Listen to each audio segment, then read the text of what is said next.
Right now, the most powerful tech companies in the world are sitting on what are basically the largest cash piles in human history. Yeah, literally unprecedented amounts of cash. But, and this is the wild part, they are quietly borrowing hundreds of billions of dollars in the shadows just to keep their AI models awake. So, welcome to today's deep dive. Glad to be here diving into this. I've been looking forward to unpacking this analysis with you. Me too. We're looking at a massive financial pivot that honestly, most people are completely missing because, the public focus is entirely on the software side of AI. Right, the flashy stuff. Exactly. The chatbots, the image generators, the algorithms. But our mission today for you, the listener, is to uncover the immense hidden financial pipelines that are actually fueling this AI arms race. We're basing this on a really fascinating financial analysis called Shadow Debt and the Financial Architecture of AI. Yeah, and we are going to explore why the loud public skepticism people calling AI a bubble might actually be the only thing structurally keeping our economy intact right now. Which is counterintuitive, but, well, totally true. Okay, let's unpack this. Because to understand where we are in 2026, we have to recognize that the era of AI being funded by, extra cash lying around in a tech giant's couch cushions, that's completely over. Oh, it is totally over. We are looking at a fundamental regime change in how the technology sector operates. Right. Because in the early days of this boom, the engineering and the model training were funded incredibly cleanly. Just writing a check. Yeah, exactly. A massive tech company would simply redirect a portion of its internal cash flow, or, venture capitalists would just write massive equity checks. So the money was tangible, and they just spent it. Precisely. Yeah. But the physics of AI have completely changed. The scale shifted violently because the industry stopped building, simple text-based chatbots and started training these trillion-parameter frontier models. Right, and training a model of that size isn't just about renting some extra server space on the weekend. No, it requires securing raw acreage, locking down dedicated clean energy grids, and buying GPU clusters by the literal truckload. It's heavy industry now. Yeah. It feels like we went from building a really smart app in a garage to suddenly realizing we have to buy the entire local power plant to run it. I mean, is this just normal tech scaling, or did the industry completely miscalculate the physical cost of AI? If we connect this to the bigger picture, it is an unprecedented evolution in marginal costs. How so? Well, software historically costs almost nothing to replicate. A company builds an application once and distributes it a billion times for virtually zero additional costs. Right, the classic Silicon Valley model. Exactly. But AI requires a continuous, massive injection of electricity and compute power for every single query generated. Every single time someone asks a chatbot a question, it burns power. Yes. That shifts the financial model from high-margin software to heavy infrastructure. And the projected numbers reflect this reality. The numbers are insane. They really are. Between 2025 and 2026, the 5 major cloud hyperscalers, so that's Alphabet, Amazon, Meta, Microsoft, and Oracle, they're on track to spend over $1 trillion on AI-related capital expenditures. $1 trillion. Yeah, on CapEx alone. That sheer volume of capital intensity is outrunning their operational cash flows. Even for the most profitable companies in human history, they physically cannot generate cash fast enough to pay for the infrastructure they need to build. Which forces a major pivot. Exactly. So they have quietly walked out of Silicon Valley and right into the traditional debt and credit markets. In 2025 alone, hyperscalers issued over $100 billion in corporate bonds. And that's mostly long-term debt, right? To lock in funding for data center builds that will take years to actually complete. Yeah, but looking at the credit default swap spreads, the bond market isn't just, blindly throwing money at the word AI anymore. The spreads for the lower-rated hyperscalers are widening. Right, and for those who aren't familiar, when a credit default swap spread widens, bond investors are basically demanding a higher premium to ensure that debt against a default. Because they're getting nervous. Exactly. The market is pricing in a tangible uncertainty premium. The global debt system is looking at the sheer weight of this infrastructure build-out and realizing that the payback period for, say, a $50 billion AI data center network is completely unproven. Bond investors are no longer cheering for the revolution. They are evaluating the collateral. Which creates a massive paradox. Oh, totally. If these trillion-dollar companies are suddenly burning through cash and loading up on debt that bond markets are getting nervous about, their credit rating should be taking a hit. Yep. Their stock prices should reflect that anxiety. Yeah. But, and here's the crazy part, the balance sheets look pristine. They look flawless. Right.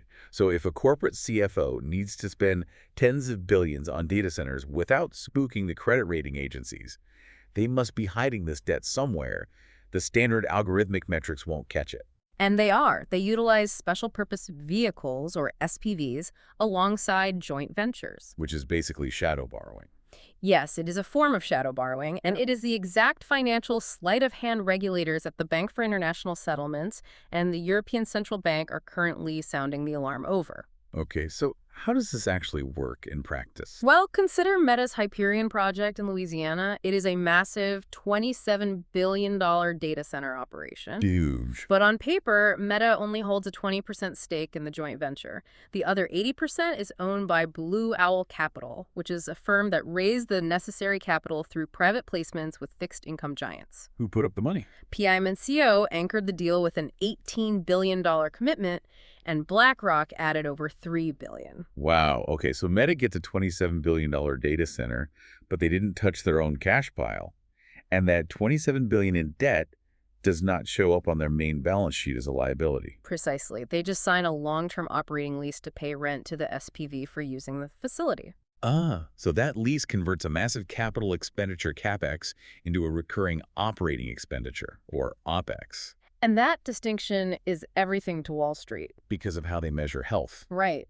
The metrics that analysts use to grade a company's health rely heavily on free cash flow.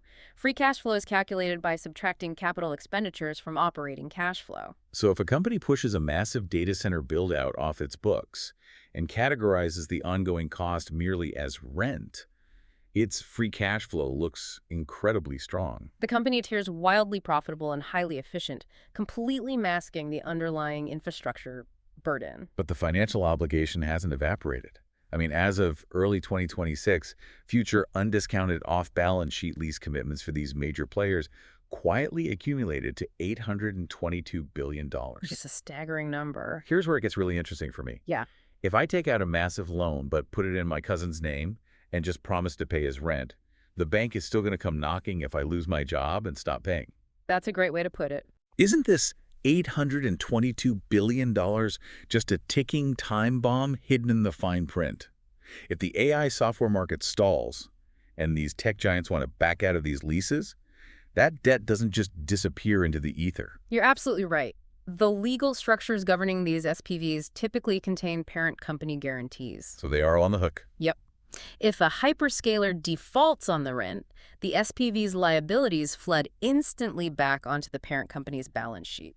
Ouch. The commercial banks and private credit funds backing these vehicles operate under the assumption that they are insulated by the tech giant's overall health. But a sharp downturn in AI demand would violently shock the system. Exactly. Billions in unexpected liabilities would materialize overnight on balance sheets that investors previously thought were flawless. That's terrifying for the big players. But if companies with pristine balance sheets and unlimited resources have to resort to off-the-books accounting to survive, I cannot fathom how an independent AI startup even keeps the lights on. It's incredibly difficult. Right, because the smaller players, these spiralized AI cloud startups like CoreWeave, Lambda, and Crusoe, which are often called Neoclouds, they don't have legacy software cash flows to mask their debt. No, they don't have a massive search engine or social network funding them. And they definitely can't rely on AAA credit ratings. Right, so their funding strategy is entirely different and honestly significantly more volatile. Neoclouds have scaled their debt astronomically. How much are we talking? Well, CoreWeave jumped from carrying under $8 billion in debt in 2024 to $21 billion by 2026. $21 billion? How do they even secure that kind of loan? They secure this by pledging the physical GPUs themselves as collateral, bundled tightly with customer contracts, and offering them to direct lenders. Wait, really? So, like, CoreWeave secured an A3-rated $8.5 billion term loan by backstopping it with a massive $14.2 billion capacity contract from Meta. Yes. They even syndicated a $3.1 billion loan specifically for secondary market trading. Wait, so using a rapidly aging computer chip as collateral for billions in loans feels like taking out a 30-year mortgage using a depreciating sports car as the down payment. That is a very accurate comparison. What happens when the next chip comes out and these H100s are obsolete? The moment a faster, more efficient chip hits the market, the collateral holding up these billions in debt becomes essentially worthless. What's fascinating here is the sheer audacity of assuming silicon holds its value. It's crazy. It is. The direct lenders financing these neoclouds are institutions accustomed to seizing stable physical assets like real estate or industrial machinery if a loan goes bad. A building doesn't become obsolete in 2 years. Exactly. But renting out GPUs is an incredibly volatile commodity market. During the supply crunch of 2024, the spot market to rent an H100 chip peaked at over $7 an hour. Which was incredibly lucrative. But as supply normalized, those rates suffered a brutal 50 to 70% drop. Then it staged a massive V-shaped recovery, right? It did. By March 2026, rates surged back up nearly 40%, hitting $2.35 an hour. And this was driven by a spike in inference demand and bottlenecks for NVIDIA's newer Blackwell chips.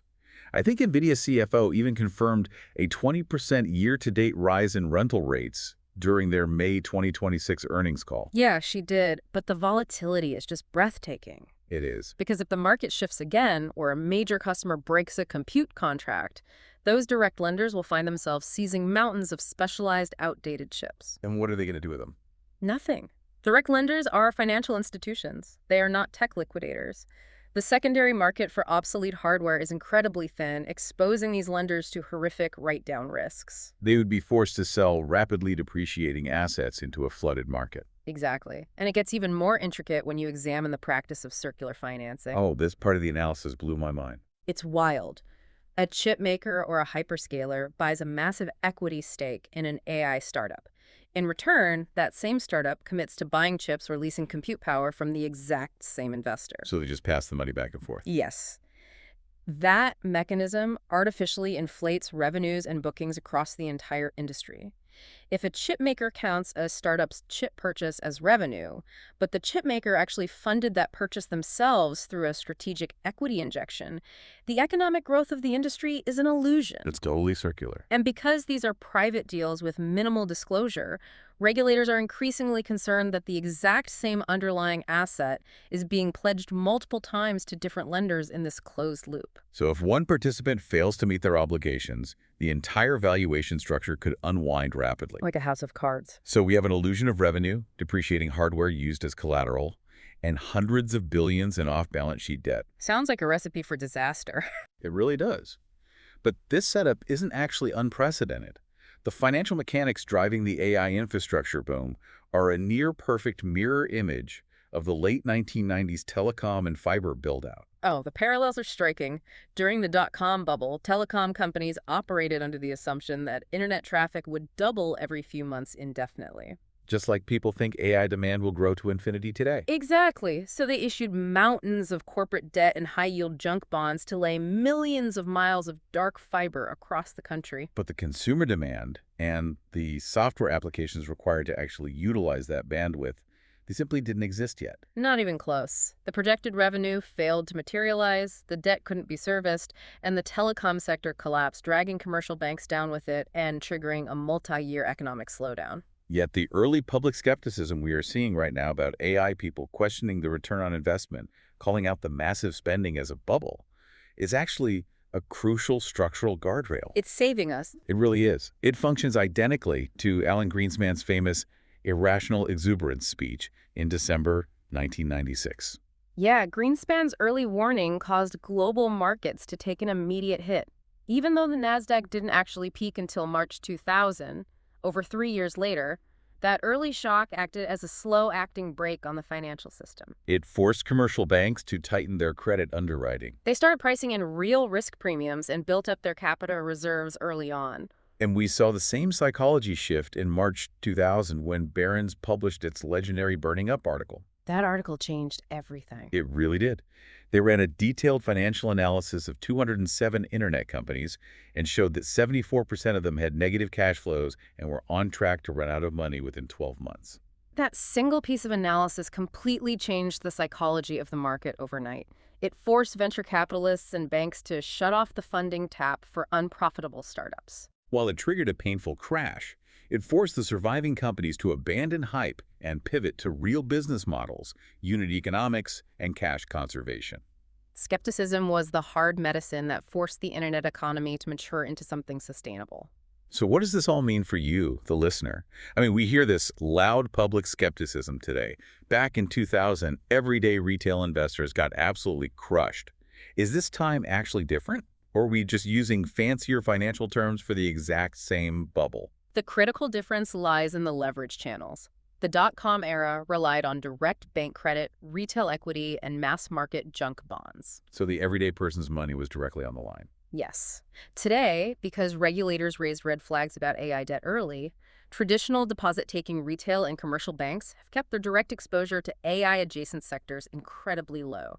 It is estimated at less than 1% of their total assets. Less than 1% exposure means that if the AI software market has a severe correction, the everyday banking system doesn't bear the brunt of the impact. Exactly. The losses would be absorbed primarily by private credit funds, high-yield bond investors, and tech equity holders. So the risk is concentrated among sophisticated investors. Yes, the architecture of private credit and SPV structures has effectively built a firewall around traditional banking. Our main deposit-taking banks are shielded. That is a huge relief. It is. Furthermore, the skepticism itself creates credit friction. When lenders question the pace of GPU obsolescence or the viability of these SPVs, they raise the cost of debt.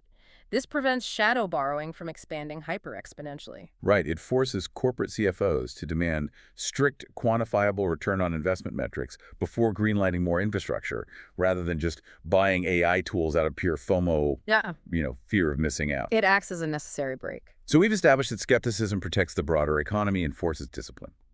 But there has to be a threshold where skepticism becomes actively destructive, right? Right. If the credit markets tighten too much, we risk starving the technology before it matures. This is the exact danger illustrated by Amara's law, which states that we tend to overestimate the effect of a technology in the short run, but underestimate it in the long run. Which feels very applicable to AI right now. Extremely applicable. AI is not just software, it is a general-purpose technology deeply anchored in the physical world of atoms, hardware, and electricity. Yeah. If credit markets freeze up in a sudden panic, we risk triggering a funding winter. Truly revolutionary projects in autonomous agents or next-generation grid infrastructure could run out of cash and die before they are realized. And a sudden credit freeze wouldn't just hit the tech billionaires first. It would paralyze the physical supply chain. Absolutely. The engineering, procurement, and construction contractors, the EPCs actually pouring the concrete and building the industrial cooling systems, they would be the first to suffer if infrastructure projects suddenly lose their financing. For the major hyperscalers, however, the strategic math operates on a completely different axis. Their capital expenditure bet is highly asymmetric. What do you mean by asymmetric? Well, if they underinvest in AI infrastructure and a competitor achieves a major breakthrough, they face an existential threat. They risk complete obsolescence. Basically corporate death. Exactly. But if they overinvest, the downside is they write down some capital, suffer a temporary margin squeeze, and simply fall back on their massive, highly profitable core search or e-commerce businesses. Right, they survive. So if big tech companies believe that missing out on AI means literal corporate death, won't they just keep building regardless of what the credit markets do? If the SPV funding dries up and private credit vanishes, won't they just eat the cost and put the debt back on their main books anyway? This raises an important question about the limits of market discipline in the face of perceived existential threats. Because, yes, the hyperscalers will absolutely keep building. Nothing will stop them. A credit market panic wouldn't stop the physical infrastructure rollout. Instead, it would trigger the parent company guarantees we discussed earlier, forcing all that off-balance sheet debt back onto their corporate books. So a panic wouldn't kill the AI build-out. You would just turn a controlled, off-the-books investment cycle into an artificial corporate debt crisis for big tech. Spot on. The build-out continues, but the accounting gets very ugly very fast. So as we wrap up this deep dive, the ultimate takeaway is that market skepticism isn't the enemy of innovation. It is actually the secure operating system keeping the AI boom running safely. It is entirely necessary. By raising the cost of capital, asking tough questions about return on investment, and interrogating the underlying mechanics of shadow debt, critics are forcing financial discipline on the tech sector They are preventing hidden debt from completely overwhelming the system. and, crucially, protecting our core banking infrastructure from the fallout. The tech industry is being forced to reconcile its engineering ambitions with real-world financial realities. Because of that skepticism, when this technology fully matures, it will be supported by actual cash flow and sustainable unit economics, rather than just an endless loop of borrowed money. Which leaves us with one final, fascinating thought for you to ponder. We've spent this deep dive unpacking the immense financial constraints and the hidden shadow debt required to build these data centers. A lot of hidden mechanics. A ton. But if AI infrastructure demands this much physical world, capital massive acreage, industrial cooling, and astronomical electricity, what happens when the true bottleneck isn't the shadow debt we discussed today, but the physical limits of our clean energy grid? That is the real trillion-dollar question. Who is going to finance the massive power plants needed to keep these giant AI models awake? It's something to think about as you watch this revolution unfold. Thank you so much for joining us for this deep dive. We'll see you next time.